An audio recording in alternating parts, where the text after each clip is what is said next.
ஸ்ரீமதே ராமானுஜாய நமக. ஆச்சாரியோட அனுகிரகம் நமக்கு எப்பவும் ரொம்ப ரொம்ப முக்கியம்.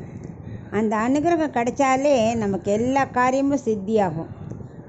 அந்த அனுகிரகத்தை பெற்றவ தான் திருக்கோளூர் பெண் பிள்ளை.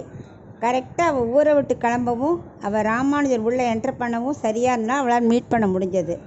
ஸோ அந்த பகவத் சங்கல்பம் அது கரெக்டாக அவள் ஆச்சாரிய அனுகிரகம் அவளுக்கு கிடைக்கணும்னு இருக்குது.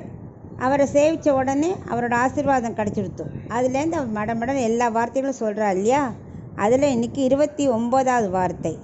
இதுவும் ராமாயணத்துலேருந்து தான் எடுக்கிறா. கர்மத்தால் பெற்றேனோ ஜனகரை போலே. அந்த குரு கிருப்பை கிடைச்சதுனால அவளுக்கு அந்த வாக்கியங்கள் ஒன்றொன்றும் மணிமணியாக வந்து விழருது. நம்மளும் அவர் கர்ம யோகி. ஆக்சுவலாக ஜனகர் கர்ம யோகி. கர்மயோகத்தாலேயே அவர் மோட்சத்தை அடைஞ்சவர். அந்த அளவுக்கு அவர் கர்மாவை விடவே மாட்டார்.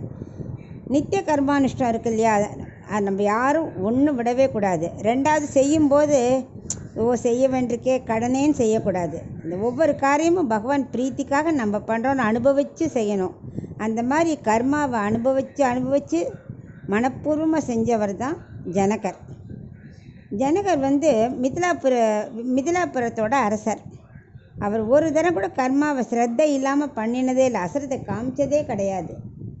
ஒரு நாளைக்கு சுகபிரம்ம மகரிஷி இருக்கார் இல்லையா, அவருக்கு ஒரு சந்தேகம், தான் பிரம்ம ஞானியா இல்லையா அப்படி தெரிஞ்சுக்கணும்னு. அவரோட தந்தையாரே வியாசர் தான். வேத வியாசர் இருக்கும்போது அவர்கிட்ட கேட்டுக்கலாமே. அவர்கிட்ட கேட்கல. இவர் நேரம் தன்னோட சந்தேகத்தை தீர்த்துக்கிறதுக்கு ஜனகர்கிட்ட தான் வந்தார்.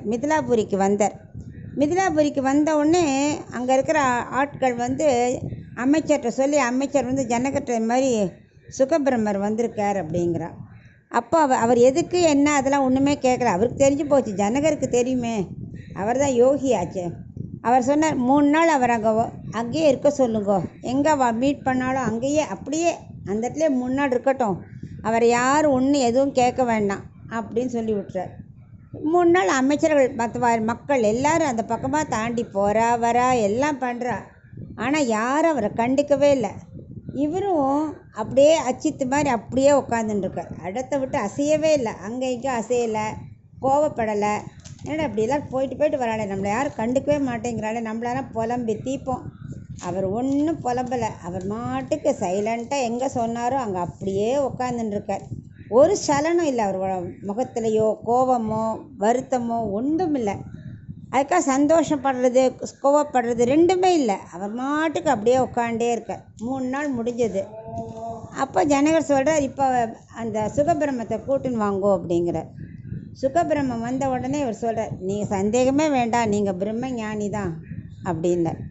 ஏன்னா பிரம்மஞானிக்கு தான் சுகம் துக்கம் சந்தோஷம் வருத்தம் எதுவுமே இருக்காது. எல்லாம் ஒன்று தான் அவளுக்கு. அவள் இதுக்காக வருத்தப்படுறதோ அது கிடச்சிட்டும் குதிக்கிறதோ ரெண்டும் கிடையாது இல்லையா.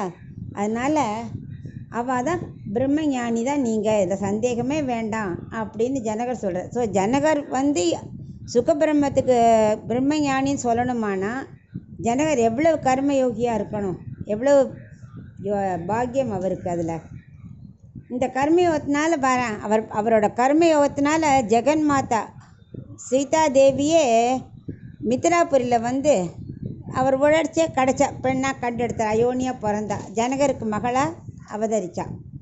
அது மட்டும் இல்லை, அது ஒரு பாக்கியம் மட்டும் இல்லை. அயோத்தியில் இந்த ஸ்ரீராமர் அவர் இவருக்கு மாப்பிள்ளையாக வரணும்னு அங்கேருந்து இங்கே வந்தார். இவர் போய் மாப்பிள்ளையை தேடின்னு போகல, தம் பொண்ணுக்கு மாப்பிள்ளை அவரே மாப்பிள்ளையாக வந்தார். ஸோ ஸ்ரீமன் நாராயணனை மாப்பிள்ளையாக ஜெகன் மாதாவை பொண்ணாக பெற்றெடுத்தவ வந்தவருக்கு எவ்வளவு பாக்கியம் இவருக்கு ஜனகருக்கு. இதெல்லாம் ரொம்ப ஆச்சரியமான விஷயங்கள். அவர் தனக்கு ராமர் பகவானே மாப்பிள்ளையாக கிடச்சிட்டான்னு சந்தோஷமாக ஆடி பாடி குதிக்கலை. ஆனால் அவர் சொல்கிறார், கல்யாணம் பண்ணி தரும்போது, இயம் சீதா மம சுதா சகதர்ம சரித்தவ, அதாவது என்னோட சீதா இவ தான், என்னோட பொண்ணு, தர்மத்தின் வழி நடப்பா, இந்தா ராமா அப்படின்ட்டு கையில் பிடிச்சி கொடுக்குறார். கன்னிகாதானம் பண்ணி வைக்கிறார். தானத்திலே உயர்ந்தது கன்னிகாதானம். அதுவும் ஜெகன் மாதாவே கன்னிகாதானம் பண்ணி வைக்கும்படியாக பாக்கியம் அவருக்கு கிடச்சிது. அதுவும் மாப்பிள்ளையாக அடைஞ்சது ஸ்ரீமன் நாராயணனி ராமரா. என்ன ஒரு பாக்கியம் அவருக்கு இருக்கணும். அதனால் இந்த கர்ம யோகியத்தினாலேயே அவர் வந்து மோட்சத்தை அடைஞ்சார் ஜனகர். அந்த அளவு ஸ்ரத்தை என்கிட்ட இல்லையே. இந்த பொண்ணு அதான் சொல்கிறா. நான் இன்னும் தேகாபிமானத்தோட இன்னும் ஏழையாக இருக்கேனே, இந்த ஊரில் இருந்து என்ன பண்ணுறது, கிளம்பி போகிறதுலையே இருக்கேனே தவிர, வைத்தமாநிதி பெருமாளுக்கு நம்ம ஒரு கைங்கரியம் பண்ணிட்டு நம்ம கர்மாவெல்லாம் இங்கே எல்லாம் செய்வோம். ஏன் பூ கொடுத்து கைங்கரியம் பண்ணக்கூடாது? அதெல்லாம் ஒரு கர்மா தானே. அது ஒரு ஸ்ரத்தையாக பண்ணணும்னு தோணலையே எனக்கு அப்படின்னு அந்த பொண்ணு சொல்கிறா. அது யார்கிட்ட? ஜனகர் ராமர் கல்யாணத்தப்போ லக்ஷ்மணர் வந்து ஜனகரோட 2வது பொண்ணு ஊர்மிளாவே கல்யாணம் பண்ணிட்டாரு. அந்த லக்ஷ்மணராக இருக்கிற இந்த ராமானுஜர்கிட்ட அந்த பொண்ணு சொல்கிறா, கர்மத்தால் பெற்றேனோ ஜனகரை போலே அப்படின்னு. அதுவும் சீதா கல்யாணம் பண்ணி இப்போ நேராக கண்ணிருந்து பார்த்தவர், இந்த வில்லை உடைக்கடிச்செல்லாம் பார்த்த லக்ஷ்மணர்கிட்ட இப்போ அவர் ரசித்து பார்க்குறார் ராமானுஜர். அப்போ நடந்ததெல்லாம் மனசில் கொண்டு வந்துக்கிறார்.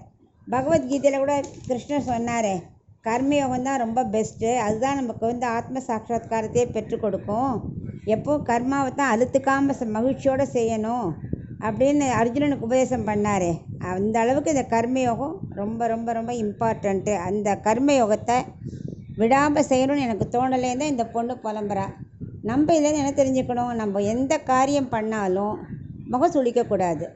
சந்தோஷமாக பகவானுக்காக செய்கிறேன்னு நினைக்கணும். எனக்கு என்ன பலன் கிடைக்கும் இதை பண்ணால், இது எனக்கு என்ன கிடைக்கும் அப்படி வேண்டி செய்யாமல், இது பகவானுக்காக நான் செய்கிறேன், இந்த கர்மத்தை செய்ய வேண்டியது என்னோடய கடமையாக செய்யணும், கடனாக செய்யக்கூடாது. அதுதான் நம்ம இல்லைன்னு தெரிஞ்சுக்கணும்.